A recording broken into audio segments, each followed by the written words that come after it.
அனைவருக்கும் இனிய மாலை வணக்கம். டிலக்ஷனோட அப்பா பேசுகிறப்ப மாதிரி ரொம்ப மனசு கனத்து போயிடுச்சு. அந்த நிகழ்வை நினச்சே பார்க்க முடியல. டிலக்ஷனை விட்டுட்டு குழந்தை இறந்துருச்சோன்னு ஓடிடுவோம், இல்லை எடுத்துகிட்டு ஓடிடுவோம் அப்படின்னு அவர் சொல்கிறப்ப அவ்வளோ மனசு நான் மேடையிலே அப்படி அவங்களோட லைஃப்பை பார்க்குறப்ப அவ்வளோ கஷ்டமாக இருக்குது. ஆக்சுவலாக இது கண்டிப்பாக என்னை போன்றவங்களுக்கு தீனி அப்படின்னு சொல்கிறப்ப இதை எடுத்து ஒரு படம் எடுக்கிற இடத்துல நான் இல்லை. ஸோ என்னுடைய படங்கள் ஒரு சமூகத்துக்கான மாற்றமாக இருக்கும். இதெல்லாம் தீனி சாப்பிட்டு வளர்கிற ஆளும் நான் இல்லை அப்படின்னு நான் நினைக்கிறேன். ஸோ இது ரொம்ப பெயின்ஃபுல்லான ஒரு மொமெண்ட்டாக இருக்குது. எப்படி இதை கடக்கிறதுன்னு தெரில. Okay, right. எனக்கு தோழர் கிட்டத்தட்ட போன மாதம் என்னை கூப்பிட்டாங்க. எனக்கு யாருமே இதில் பழக்கமே இல்லை. ஆக்சுவலாக இந்த மாதிரி ஒரு நாவல், ஸ்ரீலங்கன் நாவல் சோபா சக்தியை ரெக்கமெண்ட் பண்ணார், நீங்கள் பேசணும் அப்படின்னாங்க. நான் எந்த நாவல்னே தெரில தோழர், நீங்கள் அனுப்பிச்சி வைங்க நான் பார்க்குறேன் அப்படின்னு நான் சொன்னோடனே இன்விடேஷனே பேர் போட்டு வந்துருச்சு. இன்விடேஷன் பார்த்தப்ப பயந்துட்டேன் நான். ஆஹா, இருக்கிற நாவலும் 176 பக்கம்தான் இருக்குது, இதில் பேசுகிறவங்க பார்த்தா ஏகப்பட்ட பேர் இருக்காங்க, இதில் என்ன நம்ம பேசுகிறதுக்கு என்ன இருக்குது அப்படின்னு சொல்லிட்டு நினச்சி நாவல் படிக்காமல் கையில் வச்சுருந்தேன். நாவலை படிக்க ஆரம்பித்தேன். நாவலை படிக்க ஆரம்பித்தப்ப நாவலில் இருக்கிற ஒரு வார்த்தை எனக்கு இந்த மேடைக்கு பொருத்தமான வார்த்தைன்னு நினைக்கிறேன். ஏன்னா கீழே சோபாசக்தி, ஜெயபாலன் போன்ற நிறைய வாசிப்பாளர்கள், வாசிப்பை நேசிக்கிறவங்க இருக்கிறதுனால டுலிக்சன் சொல்கிறாரு, மோகன் சொல்லிக்கிறேன், எனக்கு அந்த வார்த்தை வாய்க்குள்ளே வரல. ஸோ பேசுபவரை விட கேட்பவருக்கு அதிக புத்தி வேண்டும் என்று எங்கள் அப்பா அடிக்கடி சொல்வார் அப்படின்னு இந்த நாவலில் ஒரு வார்த்தை வருது. இதை கேட்டவுடனே ஓகே, நார்மல் தான் அப்படின்னு தோணுச்சு. இந்த நாவலுடைய கதை உங்களுக்கு தெரிந்திருக்கும். இந்த நாவல் எப்பயுமே ஏரோநாட்டிக்கல் இன்ஜினியர் ஆகணும்னு நினச்ச ஒருத்தர் ஃப்ளைட் தயாரிக்கிறாரு, அதனால ஒரு சிக்கலில் மாட்டிக்கிறார். இதுதான் அதனுடைய மையம். இந்த இடம் இது ஒரு தமிழகத்துலேயோ வேறு மாநிலங்கள்லேயோ வேறு நாடுகள்லேயோ இப்படி ஒரு சிறுவன் ஆசைப்பட்டான், ஒரு கல்லூரி மாணவன் ஆசைப்பட்டான், ஒரு ஃப்ளைட் செஞ்சான் அப்படிங்கிறது எப்பயுமே பெரிய விஷயம் இல்லை.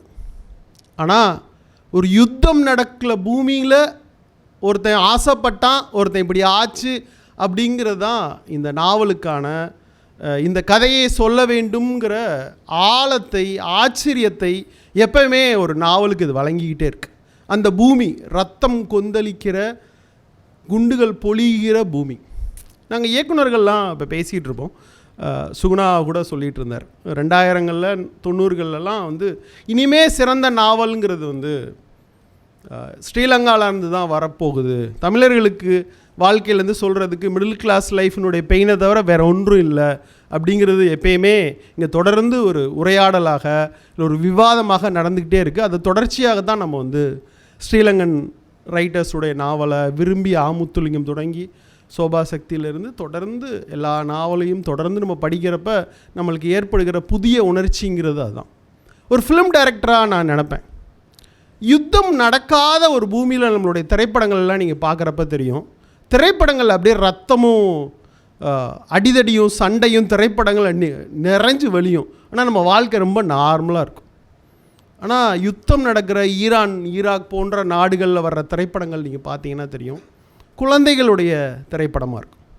நம்ம மனசுக்குள்ளே ஏதோ ஒரு இடத்துல வன்மம் கொட்டி கிடக்குது, அந்த வன்மம் வெளியவா உள்ளவா வெளிப்படுகிறது என்பதாகத்தான் திரைப்படங்களில் சினிமாவில் இப்போ நம்ம பார்க்குற சண்டை படங்களில் ரத்தம் வலிஞ்சு ஓடுது, நம்மளுக்கு ஒன்றுமே உணர்வே ஏற்படல. ஸ்க்ரீன் ஃபுல்லாக ரத்தம் ஓட்டுது, தலையை வெட்டுறாங்க, துண்டாக்குறாங்க, குழந்தைங்களாம் கேஷுவலாக ஜாலியாக பார்த்துக்கிட்டு ஏன்னா இவங்கெல்லாம் ஒரு நாளும் யுத்தம்னா என்ன அப்படிங்கிறத இந்த குழந்தைகள் பார்க்கவே இல்லை. அதனால தான் அவ்வளோ வீடியோ கேம்ஸில் அவ்வளோ தலையை சுட்டுக்கிட்டு இருக்காங்க. என் பையன் இருங்க டாடி ஒரு 20 பேரை சுட்டுட்டு வந்துடுறேன், இதை முடிச்சுட்டு வந்துடுறேன் இந்த கேமை அப்படின்னு சொல்லிட்டு அவங்களுக்கு துப்பாக்கி சுடுதலோ, ஒரு தலையை வெட்டி எறிதலோ, ரத்தம் ஓடுவதோ இங்கே இருக்கிற குழந்தைகளுக்கு, இன்றைக்கி வீடியோ கேம்ஸ் விளாட்ற குழந்தைகளுக்கு, இந்தியாவில் இருக்கிற குழந்தைகளுக்கு, என் குழந்தைகளுக்கு அது எதுவுமே இல்லை. நிஜமாக ரத்தம் கொந்தளிக்கிற ஒரு இடத்துல அது எவ்வளோ பெரிய அது ஒரு பெயினை ஏற்படுத்தும் அப்படின்னு என்னால் அப்படியே அணுவாக இந்த நாவலை படிக்கும்போது உணர முடிகிறது. இந்த நாவலுடைய மிகவும் முக்கியமான அம்சம் அப்படின்னா இந்த நாவலுடைய டைட்டில் படுபட்சி. அப்படின்னா நான் நிஜமாகவே இன்னைக்கு காலையில் தமிழ் இன்டர்வியூவில் மோகன் ரொம்ப அழகாக சொல்லியிருந்தார். படுபட்சினா என்ன? நான் வந்து படுபட்சினா என்ன எனக்கு தெரில. பட்சி தெரியும், படுபட்சினா என்ன அப்படின்னு சொல்லிட்டு நான் வந்து தேடி பார்த்தேன். பஞ்சபட்சி அப்படின்னு ஒரு வார்த்தை எனக்கு தெரியும். என்னடா பஞ்சபட்சினா என்ன அப்படின்றப்ப பஞ்சபட்சி சாஸ்திரம் அப்படின்னு ஒன்று இருக்குது. அந்த பஞ்சபட்சி சாஸ்திரத்தில் வல்லூர், ஆந்தை, காகம், கோழி, மயில் என்ன அந்த 5 மயில் அந்த பறவை இனங்களினுடைய நட்சத்திரங்களை வைத்து ஒருத்தர் நட்சத்திரத்தை வச்சு ஒவ்வொருத்தருக்கும் ஒரு பட்சி இருக்குது. அந்த பட்சி வந்து வளர்பிறையில் தேய்பிறையில் ஒரு மாதிரி வேலை செய்யும். அப்படி தேய்பிறையில் இல்லை ரொம்ப வீக்கான காலத்தில் உங்களுடைய பட்சி ஆந்தையாக இருந்தாலும் உங்களுடைய பட்சி வல்லூராக இருந்தாலும் இந்த வீக்கான தேய்பிறை காலத்தில் அந்த பட்சி சரியாக வேலை செய்யாது. நீங்கள் என்ன செயல் செஞ்சாலும் அது உங்களை தோல்விக்குள்ளாக்கும் அப்படிங்கிறத தான் அவங்க வந்து படுபட்சி அப்படின்னு குறிப்பிட்டிருந்திருக்கார். ஸோ அப்போது இந்த நாவலுடைய தலைப்பு வந்து ஒரு பேப்பர் ராக்கெட், பேப்பர் விமானம், காகித விமானம், இப்படி தான் டைட்டில் வைக்கணும்னு மோகன் நினைக்கிறப்ப ஐ திங்க் ரொம்ப அழகான டைட்டிலாக வந்து படுபட்சி வைக்கலாம் அப்படின்னு சொல்லி எனக்கு வந்து சோபாசக்தி தான் அப்படின்னு சொல்கிறப்ப எனக்கு ரொம்ப மகிழ்ச்சியாக இருந்துச்சு. ஏன்னா பேப்பர் விமானம் அப்படின்னு சொல்கிறப்ப கதையை டக்குன்னு அது வெளிப்படுத்துது. ஒரு டைட்டிலுக்கே நம்மளை தேடி படுபட்சினா என்ன அப்படின்னு படிக்கிற இல்லை கூர்ந்து கவனிக்கிற ஒரு அக்கறையை வந்து எக்ஸ்ட்ரா வந்து ஒரு டைட்டில் வழங்குது அப்படின்னு சொல்கிறப்ப ஒரு டைட்டிலுக்கும் ஒரு படம் ரொம்ப முக்கியம் அப்படின்னு நான் நினப்பேன். இப்போ என்னுடைய அங்காடி தெரு டைட்டில் வர்றப்ப கடை தெருன்னு வைக்கலாம்ல, இல்லை பஜார் வீதின்னு வைக்கலாம், ரங்கநாதன் ஸ்ட்ரீட்னு வைக்கலாம் அப்படின்னு எல்லாரும் நண்பர்கள் சொன்னாங்க. நான் ரொம்ப பிடிவாதமாக அங்காடி தெரு தான் வைக்கணும் அப்படின்னு இருந்தேன். அப்போ அங்காடிங்கிற வார்த்தை வந்து புழக்கத்தில் இல்லாத ஒரு வார்த்தை. அப்போ எல்லாருக்கும் தெரிஞ்ச வார்த்தை அங்கன்வாடி. இப்போ நான் டைட்டில் வச்சோன்னே எல்லாரும் என்ன கேட்டாங்க, என்னங்க அங்கன்வாடியா அப்படின்னு சொல்லிட்டு. இல்லைங்க அங்காடி தெரு அப்படின்னு சொன்னேன்.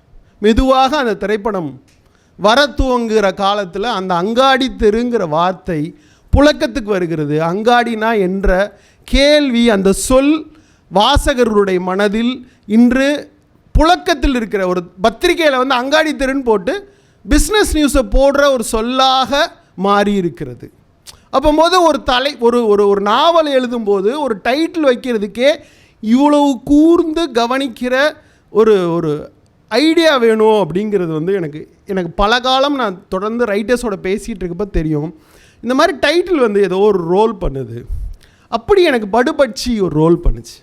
எப்படி ரோல்னால், இன்றைக்கி நான் வந்தோடனே அந்த மேடத்தில் சொல்லணும்னு நினச்சேன். இன்றைக்கி எனக்கு கோல்டு வந்துச்சுங்க, நல்ல பட்சி இப்போ படுபட்சி ஆயிடுச்சு, அதனால் என்னால் லேட்டாக வந்தேன் அப்படின்னு சொல்கிற ஒரு இடமா மாறிடுச்சு. எனக்கு எப்பயுமே விமானம், இப்போ இந்த இது படிக்க ஆரம்பிச்சோன்னே விமானம் தயாரிக்கிற ஏரோநாட்டிக்கல் இன்ஜினியராக அவன் இருக்கிறான் அப்படின்னு சொன்னோடனே ராத்திரி என் பையனை கூப்பிட்டேன். உலகத்தினுடைய முதல் விமானத்தை யாரா கண்டுபிடிச்சா அப்படின்னு. அவன் அப்படியே யோசிச்சுக்கிட்டே இருந்தான். புஷ்பக் விமானம் ராவணன் தாண்டா கண்டுபிடிச்சா அப்படின்னு. அப்படியே டேடி ரைட் சகோதரர்கள் தானே ஸ்கூலில் படித்தேன் அப்படின்னு சொல்லிட்டு போனான்.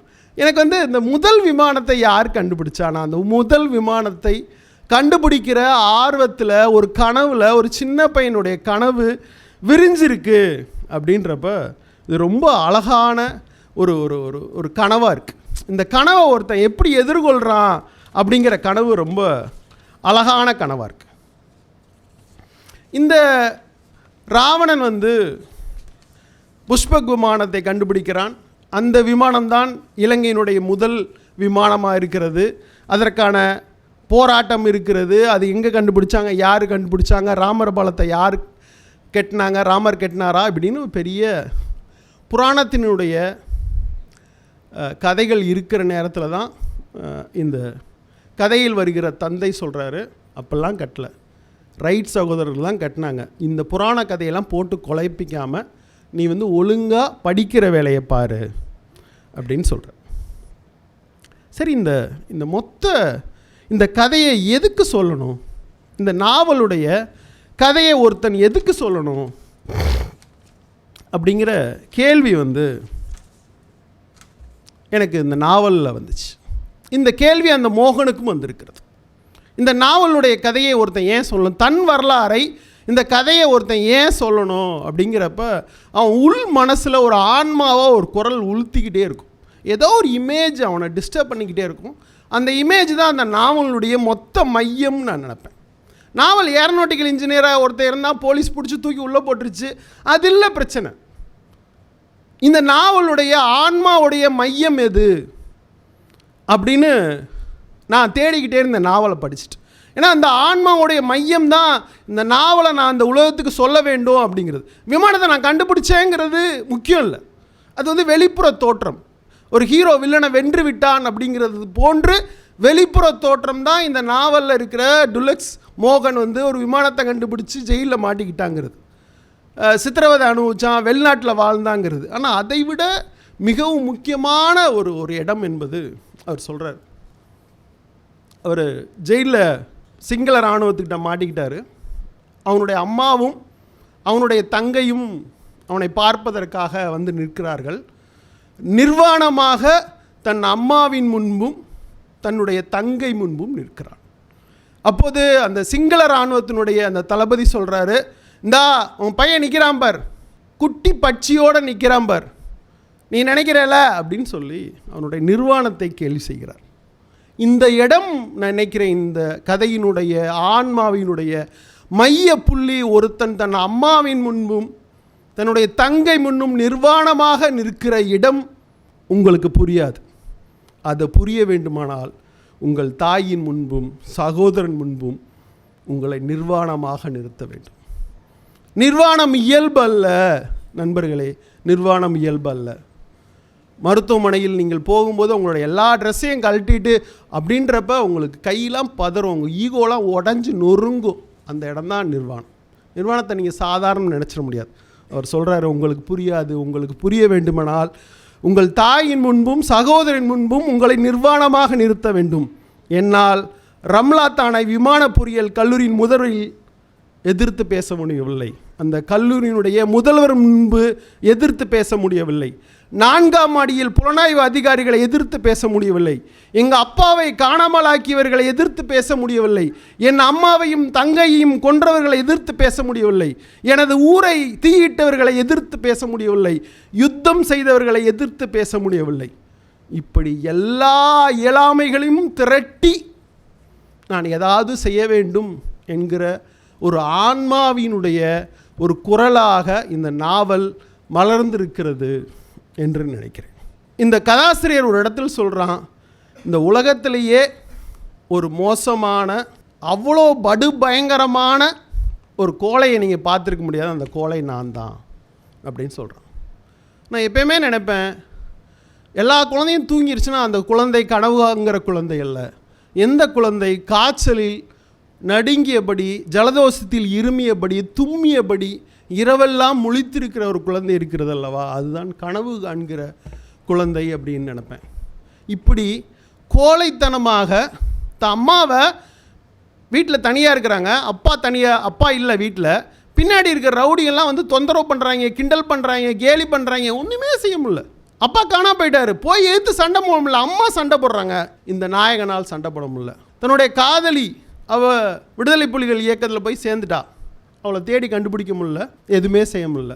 இப்படி தொடர்ந்து எதுவுமே செய்ய முடியாமல் ஒரு கனவை மட்டும் பின்பற்றுகிறவனுக்கு, ஒரு ஆணாக இருக்கிறவனுக்கு ஒன்று தோணும், தான் கோழை இல்லவா அப்படின்ட்டு. அவங்க வாழ்க்கையினுடைய ஓட்டத்தில் கடந்து போயிடுவாங்க.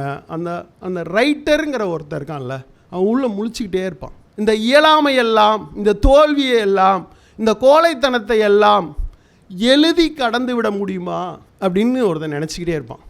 உண்மையிலே ரைட்டர்ஸ்க்கு இருக்கிற பெரிய பலம் என்னென்னா, என்னுடைய தோல்விகளை எல்லாம், என்னுடைய வழிகளை எல்லாம் நான் திரைப்படமாக எடுத்து கடந்துக்கிட்டே இருக்கேன். கதையாக எழுதி அந்த இடத்துலேருந்து நான் கடந்துக்கிட்டே இருக்கேன். நான் அந்த இடத்துலேருந்து கடந்து ரொம்ப தூரம் வந்துட்டேன், நான் வெயிலேருந்து கடந்து ரொம்ப தூரம் வந்துட்டேன், அங்காடித்திலேருந்து கடந்து ரொம்ப தூரம் வந்துட்டேன். அப்படிங்கிறது ஒரு கலைஞனுக்கு பர்சனலாக இருக்கிற விடுதலைன்னு நான் நினைக்கிறேன். இந்த மொத்த துயரத்திலிருந்தும் மோகன் விடுதலையாக இருக்கிற காட்சியை நான் இந்த லைப்ரரிக்குள்ளே, அந்த அரங்கத்துக்குள் நுழையும் போது நான் பார்த்தேன். வெயில் திரைப்படத்தினுடைய ப்ரிவியூ காட்சி பாலுமகேந்திரா, பாரதிராஜா, முக்கியமான டேரக்டர்ஸ், தமிழ் சினிமாவில் எல்லா டேரக்டர்ஸும் போட்டுட்டு இந்த ஷோ முடிஞ்சு கதா திறந்துட்டு வெளியே வந்தால் நாங்கள் சிரிச்சு நின்றுட்டு இருந்தோம். அப்போ பாலுமகேந்திரா என்னை பார்த்து கேட்டார், என்ன சிரிச்சிட்டு இருக்கீங்க? இந்த கதை நாயகன் பசுபதி இல்லைன்னு நினச்சி உன்னை பார்க்க வந்தேன், நீ இப்படி சிரிச்சுக்கிட்டு என்னை வாங்க சார்னு சொல்கிறியே அப்படின்னு.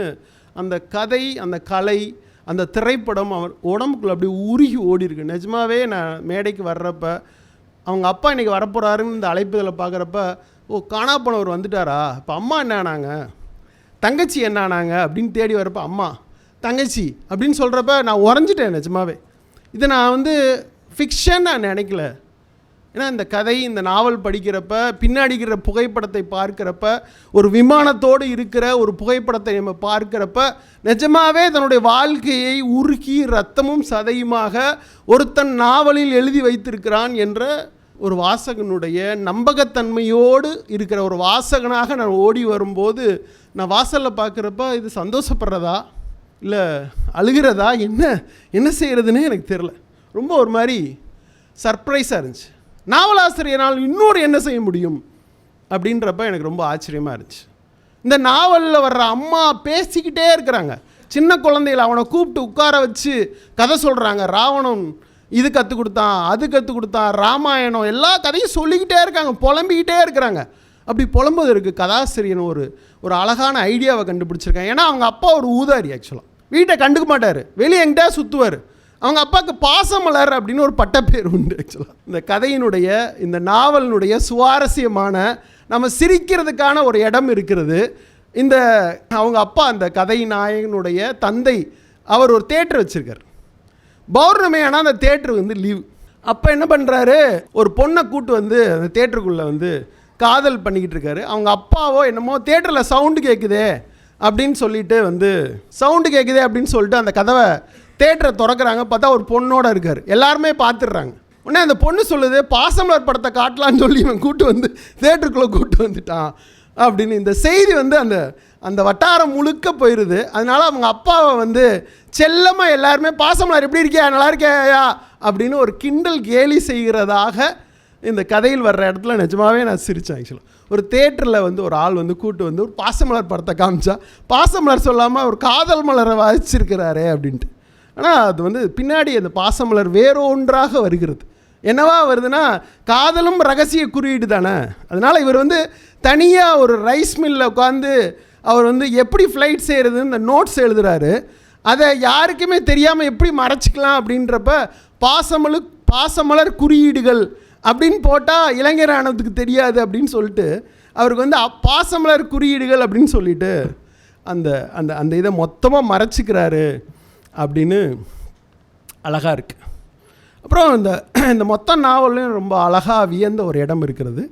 பள்ளிக்கூடத்தில் படிக்கிறப்ப ஸ்கூலில் ஒரு அழகான ஒரு பெண், ரூப்கலா அப்படின்னு ஒரு அழகான பெண். அவன் பார்க்குறான், அந்த பொண்ணுகிட்ட தன்னோட காதலை சொல்லிடலாம் அப்படின்னு சொல்லி அந்த பொண்ணு பின்னாடியே சுற்றுறான். ஃப்ரெண்டுகிட்ட சொல்லி நான் அந்த பொண்ணை லவ் பண்ணுறேன்னு சொல்கிறா அப்படின்னு சொல்கிறான். இருந்தாலும் அவன் ஃப்ரெண்டை தடுத்துட்டு நானே அவள்கிட்ட சொல்லிடுறேன் அப்படின்னு சொல்லிட்டு அந்த பொண்ணுகிட்ட போய், ரூப்கலா உன்னை நான் நேசிக்கிறேன், உன்னை லவ் பண்ணுறேன் அப்படின்னு சொன்னோன்னே அந்த பொண்ணு எந்த பதட்டமும் இன்றி, முதல்ல உன் கனவு என்ன, ஏரோநாட்டிக்கல் இன்ஜினியர் ஆகி விமானம் கண்டுபிடிக்கிறது தானே, முதல்ல அதை கண்டுபிடி, நான் இங்கே தானே இருக்கிறேன், எங்கேயும் ஓடிலாம் போக மாட்டேன், இந்த ஆற்றுக்கடை பக்கம்தான் இருப்பேன், முதல்ல அதை கண்டுபிடிச்சிட்டு வா, அந்த வேலையை பாரு முதல்ல அப்படின்னு ரொம்ப கூலாக சொல்லி விட்டுறா. அவனுக்கு காதலுடைய மொத்த பதட்டமும் தணிஞ்சு கேஷுவலாக அந்த பொண்ணை பேசுகிறான். அவ்வளோ ஒரு தீர்க்கமான பெண் ஒரு வாரம் கழித்து விடுதலை புலிகள் இயக்கத்தில் போய் சேர்க்கிறாள். இப்போல்லாம் நாளாக இருந்தேன்னா நிஜமாக நானுமே அந்த பொண்ணை தேடி விடுதலை புலி இயக்கத்தில் சேர்ந்துருப்பேன். ஆனால் அந்த ஆள் எவ்வளோ கனவோட ஒரு ஃப்ளைட்டை கண்டுபிடிக்கணும்னு இருக்கான். ஆனால் எனக்கு இந்த நாவலில் இருக்க ரூப்கலாவுடைய காதல் இருக்குதுல்ல, ஆஹா, விடுதலை புலிகள் இயக்கத்தில் சேர்ந்த பிறகுமே இவன் வந்து ஒரு கொட்டடியில் ஜெயிலில் அடைபட்டிருக்கிறப்ப தன்னுடைய மொத்த தோழர்களுடன் வந்து இவனை காப்பாற்றுகிற இடமாக ரூப்கலா மறுபடியும் வந்து நிற்கிறாள். அடப்பாவி, காதலில் அந்த பொண்ணு திருப்பி வந்து நிற்கிறா, என்னை பார்க்கவான்னு சொல்கிறா, எப்பயுமே ரியாக்ட் பண்ணாத ஒரு ஆளாக இருக்கிய நீ, அப்படி என்னையா நீ ஃப்ளைட்டை கண்டுபிடிச்சி என்னையா செய்ய போகிற அப்படிங்கிற கேள்வி எனக்கு வந்து இந்த நாவலை வாசிக்கும்போது, ஒரு காதலை கண்டுகொள்ளாத ஒரு காதலனாக இவன் இருக்கிறானே, அவ்வளோ ஒரு ஃப்ளைட்டை கண்டுபிடிக்கணும் அப்படிங்கிற வெறி ஒரு டுலக்ஸ்க்கு இருக்கிறது அப்படிங்கிறப்ப எனக்கு ரொம்ப மகிழ்ச்சியாக இருந்தது. அதை பார்க்குறப்ப இவ்வளோ அழகான ஒருத்தனாக இருக்கிறானே அப்படின்ட்டு. இந்த நாவலுடைய முக்கியமான ஒரு தருணம் அதுதான் 2007 மார்ச் 26 திங்கட்கிழமை அதிகாலை 12:45 மணிக்கு கொழும்பிலிருந்து 30 கிலோமீட்டர் தொலைவில் இருக்கிற காட்டு நாயக்கர் சர்வதேச விமான நிலையம் விடுதலை புலிகளால் முதலில் தாக்கப்படுகிறது. அந்த அந்த அந்த சம்பவத்தை சொல்லி அதனால தான் நான் மாட்டினேன் அப்படின்னு சொல்லி அந்த சம்பவத்தை விவரிக்கிறார். அந்த சம்பவத்துக்கு பிறகு தான் இவர் பண்ணுற ஃப்ளைட் மாட்டிக்கிச்சு அப்படிங்கிற ஒரு சம்பவத்தை விவரிக்கிறார். அந்த சம்பவத்தை விவரிக்கிறப்ப எனக்கு என்ன தோணுச்சுன்னா முதல்ல ஒருத்தர் சின்ன ஃப்ளைட் செஞ்சு பறக்க விடுறது எவ்வளோ அவருக்கு முக்கியமானதாக இருந்துச்சு அப்படின்னா, இந்த மொத்த ரகசியமும் காப்பாற்றிக்கிட்டு விடுதலை புலிகள் ஒரு ஃப்ளைட்டை செஞ்சு காட்டு நாயக்கல்ல இருக்கிற ஒரு ஸ்ரீலங்கனுடைய ஏர்போர்ட்டை எப்பரா அட்டாக் பண்ணாங்கிற ஒரு கதையை கேட்க வேண்டும் அப்படிங்கிற ஒரு ஆர்வத்தை அந்த கதை மேலும் தூண்டுகிறது. ஒரு நல்ல நாவல் என்ன செய்யும்னா, அந்த நாவல் போகிற போக்கில் பல கதைகளுக்கான பல திறப்புகளை அந்த நாவல் எப்போதும் செய்த வண்ணம் இருந்து கொண்டே இருக்கும். அப்படி இந்த நாவல் செய்த முக்கியமான இடம், எப்படி யாருக்குமே தெரியாமல் ஒரு முதல் விமானத்தை கண்டுபிடித்து காட்டுநாயக்கர் பாலத்தில் அந்த ஃப்ளைட்டை தாக்குனாங்க, உலகமே திரும்பி பார்க்கிற அந்த சம்பவம் எப்படி நிகழ்ந்தது அப்படின்னு தெரிந்து கொள்ள வேண்டும் என்ற ஆவலையும் சேர்த்து இந்த நாவல் மிக அழகாக திறந்து வைக்கிறது. இந்த நாவலை மொத்தமும் படித்து முடித்த போதும், இப்போது இந்த நாவலுக்காக இந்த மேடையில் பேச வரும்போதும், நிஜமாக அவங்க அப்பா பேசி முடித்த பிறகும் ஒரு உணர்வுபூர்வமான தன்னுடைய வாழ்க்கையை இரத்தமும் சதையுமாக ஒரு நாவலில் ஒருவன் எடுத்து வைத்திருக்கிறான். அதில் இரத்தம் வழிந்து கொண்டே இருக்கிறது, அந்த விமானம் முழுக்க இரத்தமாக இருக்கிறது என்றே தோணுகிறது. ஏன்னா அவன் ஆஸ்திரேலியாவுக்கு போய் ஒரு காதலித்த பெண், அவனுடைய குழந்தை இப்படின்னு இந்த நாவல் தொடங்குகிற இடமே தன் குழந்தைக்கு கதை சொல்ல துவங்குகிறான் என்பதிலிருந்து இந்த மொத்த படமும் விரிகிறது. ஆனாலும் இந்த மொத்தம் விரிந்தாலும் நிர்வாணமாக தன் அம்மா முன்னும் தங்கை முன்னும் நின்ற அந்த சித்திரம் மட்டும் எனக்கு மறையாமல் இந்த நேற்று இரவு முழுக்க அந்த சித்திரம் என் மனதில் நிழலாடிக்கொண்டே இருந்தது. இப்படி ஒரு அற்புதமான சித்திரத்தை ஒரு நாவலின் வழியாக வழங்கிய டிலோக்ஸ் மோகனுக்கு என் மனமார்ந்த வாழ்த்துக்கள். நன்றி.